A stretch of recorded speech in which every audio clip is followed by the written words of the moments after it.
বিদেশি টাকা খেয়ে আমাদেরকে দালাল বলে।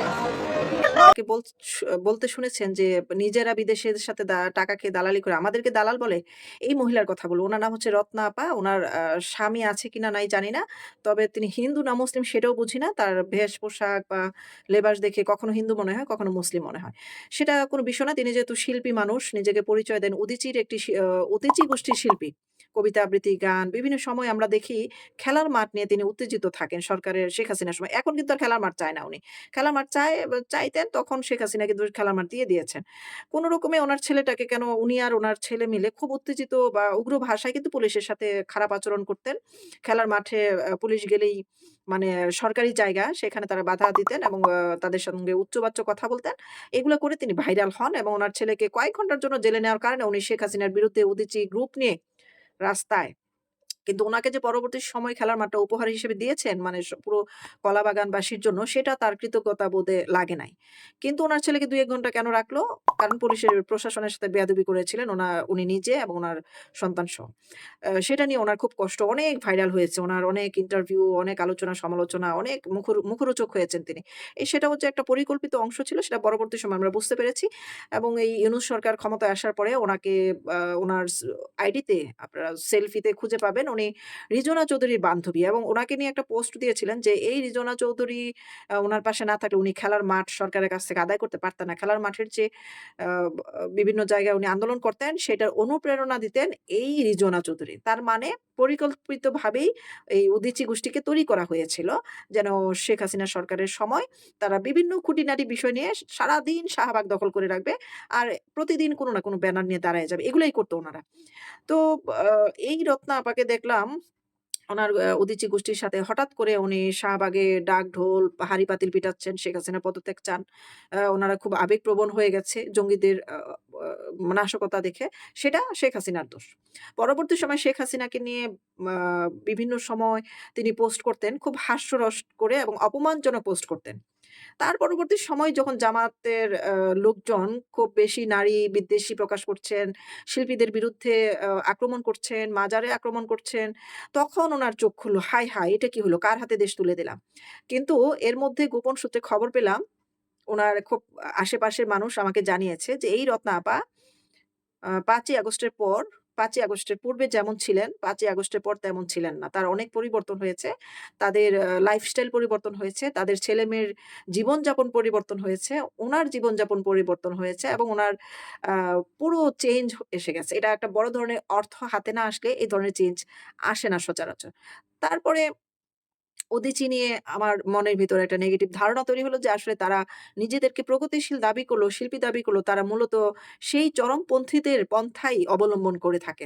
এই মুহূর্তে যখন জামাত শিবির শাহবাগে ঘোষণা দিয়ে তাদের ছায়ানটে আক্রমণ করলো, সেই সময় আমরা রত্না আপার প্রতিবাদও দেখলাম না, ডাকঢোল পিটানোও দেখলাম না বা সেই উদীচী গ্রুপের আ সেই ধরনের কোনো প্রতিবাদ দেখি না। কিন্তু এই মুহূর্তে যে ভিডিওটা আপনারা দেখছেন বা আরো দেখাবো, সেখানে দেখা গেছে যে তিনি আ অন্যদেরকে মানে তাদের উদীচীর ভিতরেই ২ টা গ্রুপ হয়ে গেছে এখন। যাদের দায়িত্বে তালা মারতো, তারাই খুলতো। তাদেরকে উপলক্ষ করে তারা যারা হচ্ছে ওই যে ইউনূসের হয়ে কাজ করেছেন, তারা বিরুদ্ধাচরণ করছে। আপনারা হচ্ছেন দালাল। আপনারা থেকে পরিকল্পিতভাবে ছায়ানট পোড়ানোর বিষয়ে সহযোগিতা করেছেন। আর তারা বলতেছে, "তোরাই তো দালাল। তোরাই তো প্রকাশ্যে ইউনূসের পক্ষ হইয়া এই রাস্তায় দাঁড়াইছিলি। তোরাই তো দালালি করছস। তোরা" উল্টা উনাদেরকে যে দালাল বলা হচ্ছে, উনারা কিন্তু সত্যিকারের দালাল বা দালালি করেছে ইউনূসের দালাল হয়ে। মানে একটা পক্ষের দালালি করেছে এবং সেইটা যে জামাতের পক্ষে চলে যাবে নিশ্চয়ই তারা তখন জানতেন এটা। আমরা যদি বুঝতে পারি উনারা কেন বুঝবে না? উনারা এত বড় জ্ঞানী মানুষ, শিল্পী মানুষ। রত্নাপার সামনে তো কোনো কথাই বলা যায় না। উনার কথা শোনা ছাড়া কোনো কথা বলাই যায় না। সব কথায় দোষ ধরবে। এই মুহূর্তে যেটা হচ্ছে উদীচী ২ টা গ্রুপ হয়ে গেছে। একটা গ্রুপ হচ্ছে যাদের দায়িত্ব ছিল, যারা বাঁচাতে পারে নাই। রাতের বেলা ২টা ৩টার সময় যখন হামলা হয় তখন কিন্তু ১:৩০ থেকে ২টার মধ্যে হয়েছে। সেই সময় কে বা কারা জীবনের ঝুঁকি নিয়ে আসবে এই আ উ উদীচীর ছায়ানট বা উদীচীর অফিস এগুলা রক্ষা করার জন্য? ছায়ানটও ভেঙে ফেলেছে, উদীচীর অফিসও ভাঙচুর করেছে, লুটপাট করেছে, আগুন দিয়ে জ্বালিয়ে পুড়িয়ে দিয়েছে। ২ টা আলাদা জিনিস। তো কারা আসবে জীবনের ঝুঁকি নিয়ে এটা রক্ষা করার জন্য? এই মহিলার কোনো যদি বিন্দু পরিমাণ কমন সেন্স থাকতো, আমরা কিন্তু উনাকে সাবধান করেছিলাম। "আপা আপনি যা কিছু করছেন মানে সোশ্যাল মিডিয়াতে ইনবক্সে নক করেছিলাম। এবং বলেছিলাম যে, "আপনি যেটা করছেন বা এটা তো প্রগতিশীলের কাজ না। আপনি তো প্রগতিশীল, আমাদের আইডল ছিলেন।" তো তিনি পছন্দ করতেন না। আমাদেরকে প্রায় আ পারলে লাথি মেরে উড়িয়ে দেয় এবং উনার কমেন্ট বক্সও দেখবেন আইডিতে সৈয়দা রত্না লেখা।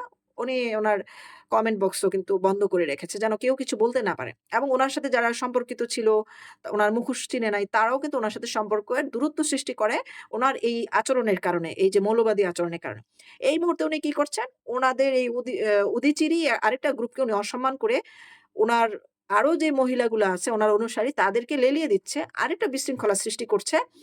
যেন এই তারাই এটাকে নিজের হাতে পুড়িয়ে দিয়েছে। এইরকম একটা দোষ। মানে উনার কাজই হচ্ছে এগুলা। একদম নাই জায়গার মধ্যে উনি একটা দোষ বের করবে এবং সেখানে একটা বিশৃঙ্খলা সৃষ্টি করে দেয়। এবং তিনি বলতেছে, "তোরা টাকা খেয়ে" মানে উনি যে টাকা খাইছে জানে কিভাবে খাইতে হয়, উনি সেটাই আরেকজনকে বলতেছে।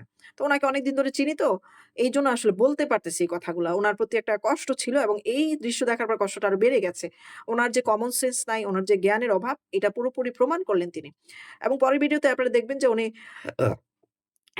ইন্টারভিউ দিতে খুব পছন্দ করেন। মিডিয়াতে আসতে খুব পছন্দ করেন। মিডিয়াতে ইন্টারভিউ দিচ্ছেন। এরপরে আবার দেখবেন যে দোষ দিচ্ছে, "ওনারা আপনারা থাকতে কেন উদীচী পুড়ে ফেলল?" মানে উনি নিজে কি করছিলেন তখন? উনি কি মিডিয়াতে দেখেন নাই? যে উদীচী পুড়ে ফেলবে বা ছায়ানট পুড়ে ফেলতেছে, আমাদেরটাও পুড়ে ফেলতে পারে। আমরা এসে পাহারা দিই, রাত জেগে পাহারা দিল না? নারীদের পুরুষ বিদ্বেষী অনেক কাজকর্ম উনার দেখা গেছে বিভিন্ন সময়। তো নারীর পক্ষে কথা বলা মানে এই না যে পুরুষ বিদ্বেষী কাজ করতে হবে। কিন্তু উনাকে দেখা গেছে লাঠি-বাঠা নিয়ে ওই যে শিল্পকলায় এসে অনেক প্রোগ্রাম করেছে।